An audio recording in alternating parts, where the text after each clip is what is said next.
first off, this is for entertainment and educational purposes only. This is quite literally just my experience. I am not saying that this is what you should do.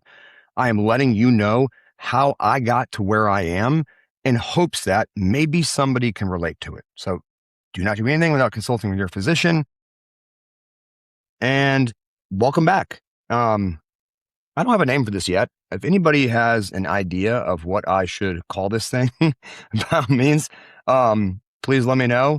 As I was editing the next couple of episodes that are going to come after this, my business partner actually brought it to my attention that I need to kind of explain why it is I have the views that I have, because it's important, and I think there's a program that I'm in that we kind of share our experience, strength, and hope, and hopes that other people can relate. That's kind of what I'm doing here. It's just sharing what my experience was with just medicine in general growing up. What's happened recently, there's like really 4 big events that I want to walk through just very briefly. So first of which, I grew up around here, and when I was in high school, whenever I switched from my regular, or for a pediatrician to my regular just internal medicine doctor, I think I was around like 16 years old. Like I was on the swim team, I was playing lacrosse, but I would always have like kind of an issue with weight. Like I know now, like my eating habits were just bad in general, but like I wasn't, for the amount of I was exercising, like I wasn't like able to look like a lot of my friends looked like with their 6-packs, and like, not that like the looks and the feelings were everything, but it was also like energy. So it turns out I had a underactive thyroid. I had hypothyroidism. So they found that through the regular blood work panel that your insurance pays for. Kind of remember that. We'll get into why that's important later. So I got put on something called Synthroid, and that was it. So like from time I was 16, 17 years old, I was on Synthroid, and you fast forward till 2019, I can't even do the math. I was like 32 years old. And that's when I came into contact with one of the best doctors I've ever been in contact with my entire life. It's when I was introduced to functional medicine, and that is Dr. Susan Blank. She sat down with me and she did a 60-point blood work panel. My first meeting with her, we sat there for 2 hours. It was like a therapy session mixed with like a health consultant, mixed with a wicked smart, blood reading and, testosterone. Like she explained to me that this was like a giant puzzle that was always moving. Like your estrogen levels would rise, and you got to take this, and your hormone, like everything, vitamin D levels. And like I was first introduced to functional medicine then. So she found out in one blood test that I had Hashimoto's disease. And Hashimoto's disease is an autoimmune disorder, something to do with when I eat gluten, my immune system attacks my thyroid, which causes chronic inflammation, causes me to be really tired, but didn't know that I had it. And I never would have known that I had that disease if it weren't for the fact that I went to a doctor that actually checked for it. The tests that she ran on me were not covered by typical tests that you would get for an insurance provider, which is extremely important. So just not to go on a little side note, when you look at things like hormone levels, if you go to your normal doctor and ask for, to see if your testosterone's okay, number one, the range is so broad. It's like 300 to 900, there's so many different levels to check. There's a very high probability they don't know how to treat and to test for those things that need to be tested for, because it's not something they typically look at. This is why you need to go to a specialist. So like right out of the gate, like that's number one. I was on Synthroid for my entire life, up until I was 32 years old. And then when I was 32, saw a functional medicine woman, Dr. Blank, who was absolutely incredible. Figured out Hashimoto's disease. I needed to watch my gluten intake, as well as I needed to switch from Synthroid to NP thyroid. In addition, that's also when I started Clomid, and soon thereafter, anastrozole to regulate my estrogen level. That whole process probably took about 2 years. I mean, it was 2 years of figuring out, like I also had a huge vitamin D deficiency, like most people in America, but there was a bunch of things that were wrong. Never would have found out if it wasn't for the fact that I found Dr. Blank and a functional medicine doctor who actually knew how to do the correct blood work levels to check those things, because in the typical system that you go to, they hook your heart up to the thing, they do your regular blood work, never would have been found out. So that's number one. Number two, it's around 2013, I was driving a teddy bear van around the country. That's like a whole nother story itself. this was it right here. I'll put a picture of it. Yeah. Like, believe it or not, like, it was an incredible time in my life. Like, it was 4 years on the road. We were living in hotels for 11 months out of the year. We were not fresh out of college, but kind of pretty fresh out of college.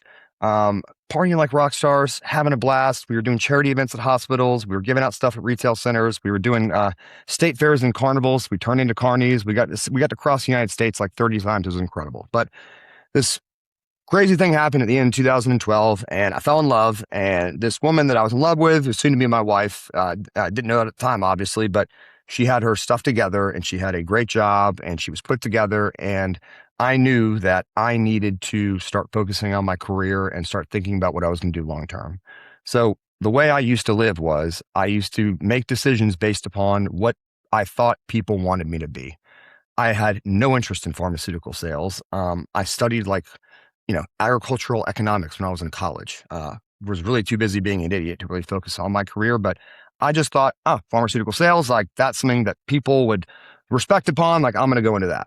So I got into it, and key takeaways were like, number one, I was a glorified caterer, and I'm not speaking for like every pharmaceutical rep out there. So please don't take offense to this. Like, this is strictly my experience with it. Like, not yours. This is my experience with it. I was a glorified caterer.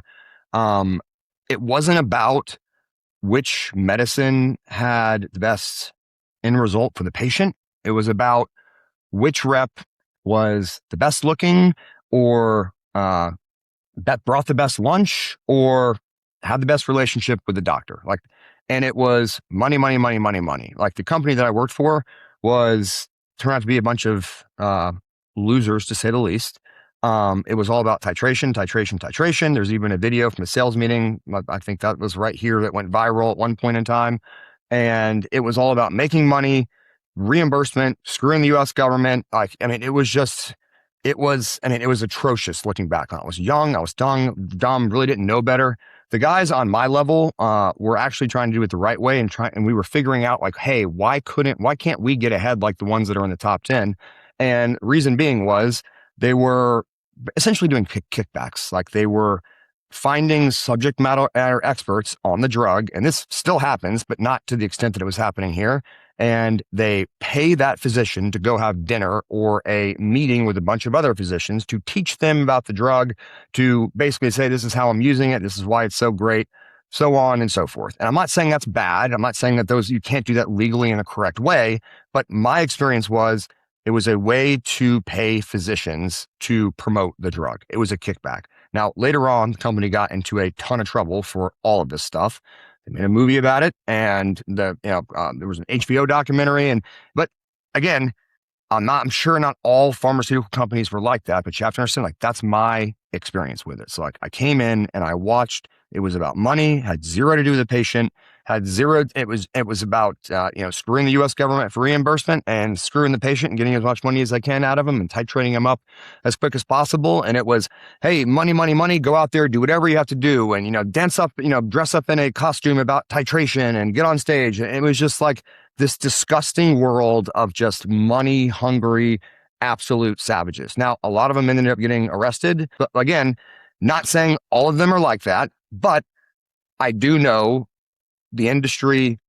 I can comfortably say that favoritism towards reps and how well they're treated and things of that nature definitely have an influence. I'm not saying that doctors are corrupt. I'm not saying that pharmaceutical companies are corrupt. I'm just saying it is my belief that does have an influence. It is not about what is best for the patient. It is about who has the better relationship. And when it really comes down to it, it is money. And again, if you don't share that belief, I'm sorry. I'm not trying to offend anybody. I'm just saying my experience with it. And that was my experience. Next up, I went to a med device company that I cannot say enough good things about. Cook Medical out of Bloomington, Indiana. We got really good products. Like, I was in urology. I sold holmium lasers for cutting out prostates and breaking up kidney stones. And we got an incredible line of lasers towards like the latter part of my career there. And our product was superior in so many different ways to the products we were going up against. My job was to go in and do in-services to teach the nurses and the physicians how to use the actual device. Obviously, they know how to do the surgeries, but I was there to facilitate the device and make sure that they knew what they were doing, and then just making sure everything went smooth inside the surgeries. Time and time again, the physician would fall in love with our product. We did a great job of servicing them and making sure that they knew everything they needed to so they could have the best possible outcome for the patient. But at the end of the day, it didn't matter. It came down to bundling different departments together and how big of a bundle can you do. And it was all about contracts and money. And I cannot tell you how many times the physician wanted to go with our product, went with somebody else's because somebody on the fourth floor or the fifth floor or whatever it may be was making a decision based around contracts and money. So it essentially, as a salesperson, like almost rendered me useless, because it wasn't about, did I have a good relationship with the doctor and did he trust me to give him the correct information?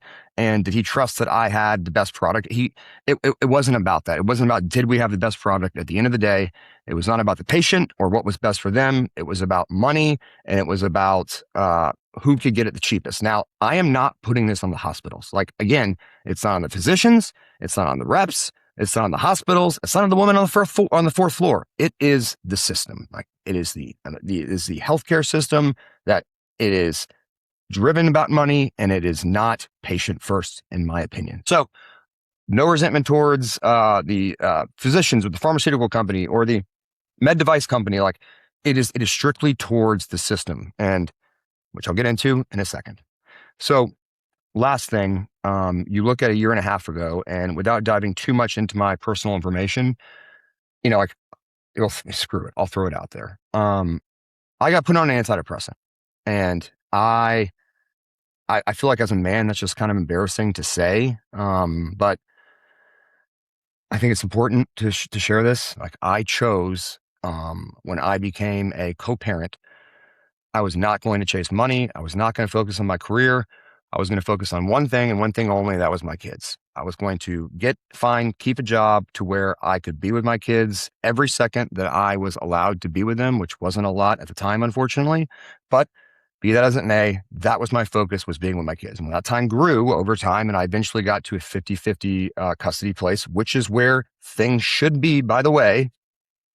But be that as it may, my kids were the focus. So after that first startup and being the stress, if you've been in a business over, an entrepreneur in the first year, you've been to that stress, and we were there. It was right in front of me. And when it didn't work out, it was extremely hard for me. Now, I know now my body was also wrecked at the same time, but I went to a physician, and without doing blood work, and again, not putting this on him, this is not on him. It is the system, but there was no blood work taken. There was no deep dive into what was I eating? How was I sleeping? Was I working out? It was there was a couple of symptoms that were happening. I got put on 3 different medications, one of which being an antidepressant. And it helped, I guess. It helped, but I was just numb. I didn't enjoy the feeling of it. I don't know if anyone really does, but I also fully understand there's people that need to be on those. And I'm not trying to put those people down. Okay. But what I'm trying to get across is I didn't need to be on it. You fast forward, when I did go to a specialist, when I got sick and tired, they did the correct blood panel on me, and he looked at me and he said, "I don't know how you're functioning." The normal blood panel that a physician would do based off of what insurance would provide would not have uncovered any of those numbers. You cannot look at just one piece. It is a giant puzzle, and one moves another, it's connected with another. You have to look at the big picture. And it turns out my testosterone was wrecked when I fixed my body. Okay. It was like the scene in The Wizard of Oz when it goes from black and white into color. And it happened so quick, and it was so good. It makes me wonder how many men and women out there are taking these things that just don't need to be. Whether it's for depression or anxiety or fill in the blank, or mood or concentration or focus, whatever it may be.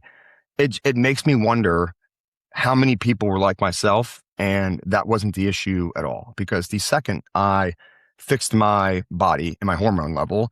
My mood was incredible. My anxiety was non-existent. My depression was gone. My focus was unbelievable. My sex drive was through the roof. My energy was through the roof. My overall just attitude and outlook upon life was better. I was grateful for the most simple of things. Like nothing had really changed in life other than like my perspective on all of it changed. And all of the things that I was prescribed were rendered useless just by fixing my body. When I added in peptides to that, it made me mad. It really pissed me off that there's so many entities trying to keep this from people. It makes me wonder how many people are kind of in that same boat.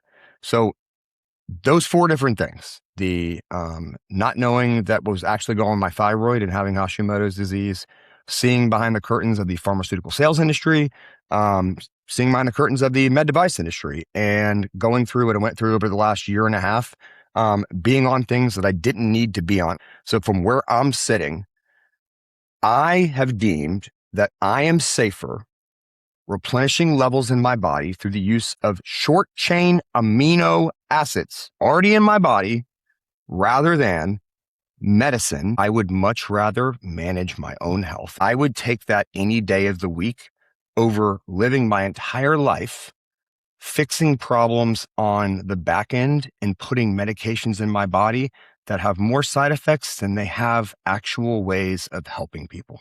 So that is just my opinion. I do not hate doctors. Like I do not hate pharmaceutical reps. I do not hate people I do not hate those people. I hate the system that I believe is set up in a way to keep us in a never-ending cycle of treating things that are going wrong instead of looking at what the problem was.